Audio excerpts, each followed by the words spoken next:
भारत दुनिया की सबसे तेजी से बढ़ती अर्थव्यवस्थाओं में से एक है। हालांकि इस विकास के साथ ही देश पर कर्ज का बोझ भी बढ़ रहा है। एक रिपोर्ट के अनुसार चालू वित्त वर्ष की जुलाई सितंबर तिमाही में देश का कुल कर्ज 2.47 ट्रिलियन डॉलर या 205 लाख करोड़ रुपए हो गया है। यह पिछले वित्त वर्ष की जनवरी मार्च तिमाही में 2.34 ट्रिलियन डॉलर या करीब 200 लाख करोड़ रुपए था। कर्ज में वृद्धि के कई कारण हैं।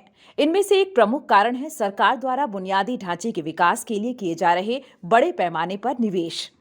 इसके अलावा महामारी के कारण हुए आर्थिक नुकसान की भरपाई के लिए भी सरकार ने कर्ज लिया है। कर्ज में वृद्धि का देश की अर्थव्यवस्था पर कई तरह से प्रभाव पड़ सकता है। इसमें से एक प्रमुख प्रभाव है ब्याज दरों में वृद्धि। ब्याज दरों में वृद्धि से उद्योग और व्यापार पर बोझ बढ़ सकता है। इसके अलावा कर्ज में वृद्धि से देश की वित्तीय स्थिरता को भी खतरा हो सकता है।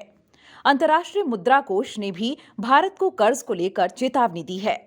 आईएमएफ का कहना है कि केंद्र और राज्यों को मिलाकर भारत का सामान्य सरकारी कर्ज मध्यम अवधि में सकल घरेलू उत्पाद के 100% से ऊपर पहुंच सकता है।